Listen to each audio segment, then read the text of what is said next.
اچھا سر، یہ آج ایک پرسنل سوال یہ ہے کہ میں نے جیسے آپ کی آمد کا بلکہ اس سے پہلے میں علامہ صاحب کا اور آپ کا جب بھی میں کوئی پوسٹ فیس بک پہ شیئر کرتا ہوں تو 90 دن کے لیے میں ریسٹریکٹ ہو جاتا ہوں. آج بھی الحمدللہ میں 90 دن کے لیے ہو گیا آپ کی پوسٹ کے بعد. تو آپ جو سر یہ کیا ہے کہ آپ کی پوسٹ اتنی بڑی آپ ہستی، آپ کے والد ہم خود ان کے عقیدت مند ہیں، ان کے چاہتے ہیں دل سے، ہم چاہتے ہیں کہ آپ کی پوسٹیں لگائیں، آپ کے جو میسیجز ہیں علامہ صاحب کے آپ کے دنیا تک پہنچائیں کہ جو حق سچ کی رہا ہے. یہ ہمارے ساتھ کیا ظلم ہو رہا ہے؟ اس طرح کی فیس بک آپ کو کیوں نہیں ایکسیپٹ کر رہی؟ اس کے معاملے میں آپ لوگوں نے کیا اقدامات اٹھائے انٹرنیشنلی؟ دیکھیں جی،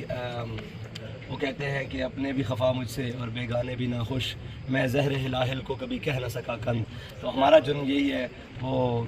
اکبر خدا کا نام لیتا ہے اس زمانے میں، تو ان کو پتہ ہے، سارے جانتے ہیں. لیکن افسوس اس بات کا ہے کہ جو آزادی اظہار رائے کا پورے دنیا میں ڈنڈورا پیٹتے ہیں اور جو کہتے ہیں کہ آزادی اظہار رائے ہونی چاہیے، آزادی اظہار رائے ہونی چاہیے، آپ دیکھیں کہ انہیں ہماری تصویر سے بھی کتنا، اگر آزادی اظہار رائے ہے تو ہماری تصویر تو نہیں بولتی، لیکن اس سے پتہ چلتا ہے کہ بابا جی کی تصویر بھی بولتی ہے، ان کی آنکھیں بھی بات کرتی ہیں، ان کا چہرہ بھی بات کرتا ہے، ان کی ماتھے کی سلوٹیں بھی بات کرتی ہیں، عالم کفر سے عالم باطل سے بات کرتی ہیں اور یہ بتاتی ہیں کہ حق پرست ہمیشہ زندہ رہتے ہیں. تصویریں مٹانے سے کچھ نہیں ہوتا، دل میں جن کے نقوش ہوں، وہ بابا جی کہا کرتے تھے دل میں ہو تصویریں یار ذرا گردن جھکائی اور دیکھ لی. یہ بھی کوئی مٹانے والی چیز ہے. بہرحال یہ سوشل میڈیا پر ہمارے اوپر، ہم ایک پاکستان کے اندر رجسٹرڈ سیاسی جماعت ہے، ہمارے پورے پاکستان کے اندر دفاتر موجود ہیں، ہمارے پورے پاکستان کے اندر تنظیم موجود ہے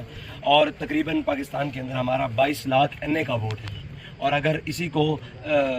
صوبائی اسمبلیوں پر دیکھا جائے تو ہمارا 57